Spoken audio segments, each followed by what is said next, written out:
Isang pinagpalang umaga mga kagaya. So time out muna tayo saglit sa pagtatanim ng lettuce sa bantay namin lettuce. Kakabit tayo ng mini driving light dito sa ating sasakyan. So kakabitan natin to, additional na auxiliary light. So kinabitan ko na siya ng plate holder. Dito natin ikakabit yung mini driving light na binili natin online lang. So ito po yon, generic lang po siya, 20 watts. So dalawa siya, bali 40 watts. So kakailanganin natin ng wire.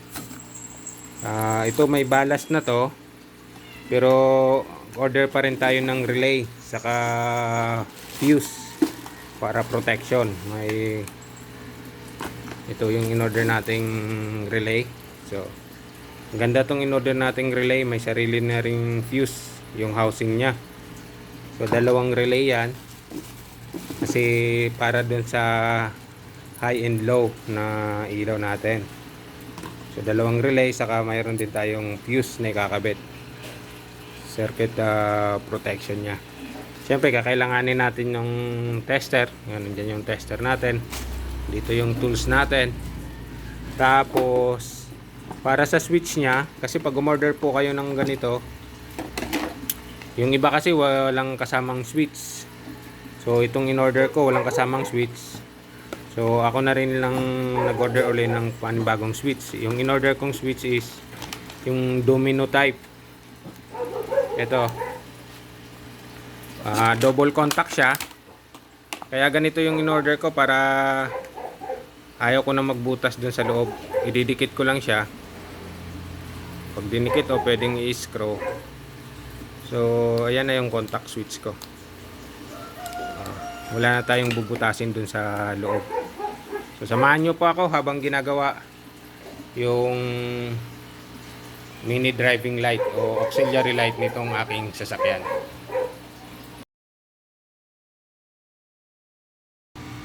Ayan, naikabit na natin itong bracket na paglalagyan ng ilaw nya.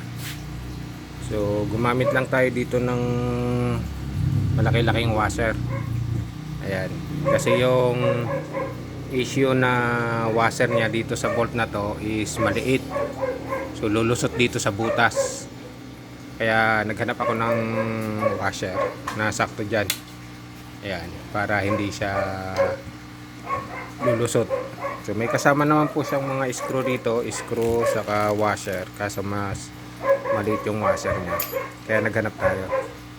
Pagkatapos nito, kakabit natin yung ilaw dito. Tapos tatanggalin natin tong cover na to, kasi dito natin ilulusot yung wire. So dito tayo magtatap malapit sa may battery.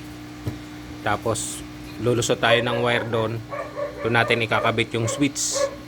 So hanapin natin doon sa may ignition switch nya yung accessory supply para sa switch.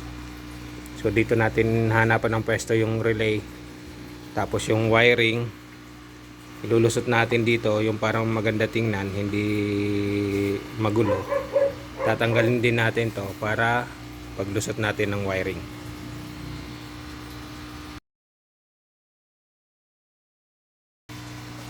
Ayan, ikabit na natin yung ilaw nya.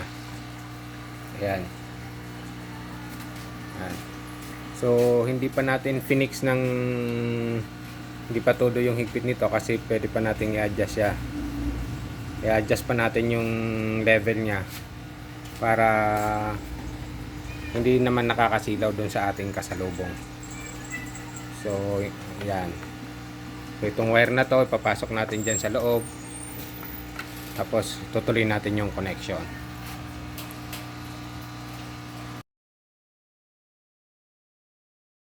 Okay, testing na natin. Naikabit ko na yung ilaw doon sa harap. Yung switch is temporary lang muna. So para tingnan lang natin kung gumagana mo bago natin ilagay yung permanenteng posisyon ng switch. So ayan, start tayo.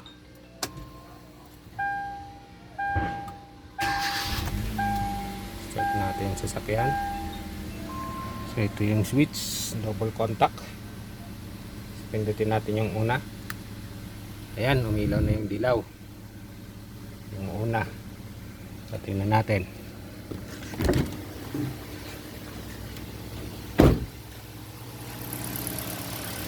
So ayan, umilaw na yung dilaw natin. Ayan yung low. Try naman natin yung high, yung puti. So nasa 1 yan. So dito naman tayo sa high. Ayan, tingnan natin kung umilaw. Ayan, naka-high tayo. So umilaw. Ipifix na natin yung switch sa tamang lalagyan. So ipifix na natin to kung saan natin pwede ilagay ito. Tingin ko pwede rito. Ganyan. Ididikit na lang natin. So hanapan ko na lang ng tamang position to. Okay, maganda rin pala. Ayan. Okay. So ipifix ko to ng tamang lalagyan, paglalagyan. Tapos siyempre i-set pa natin yung ano ng ilaw. Yung adjustment niya. Mamaya pag dumilim sa gabi, doon natin i-adjust para hindi nakakasilaw sa kasalubong.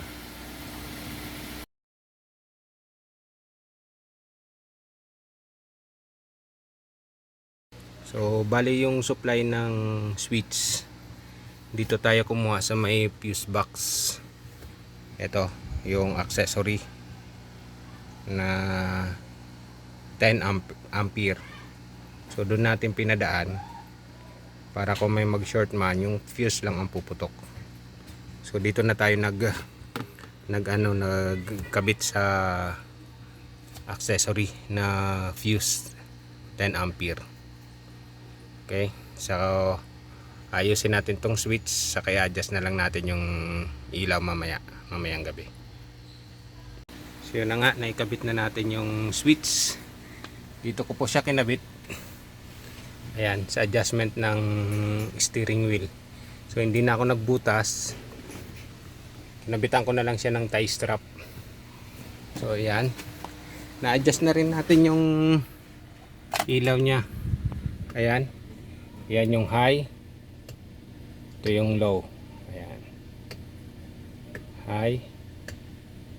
Low. So hindi na siya nakakasilaw kasi tumayo ako dun sa unahan. So hindi ka masisilaw pag naka low beam ka. So maganda ito pag maulan. Kasi medyo malabo na rin yung mata natin. So kaya nga nagkabit tayo ng additional na ilaw para dito. So ito yung low, ito yung high.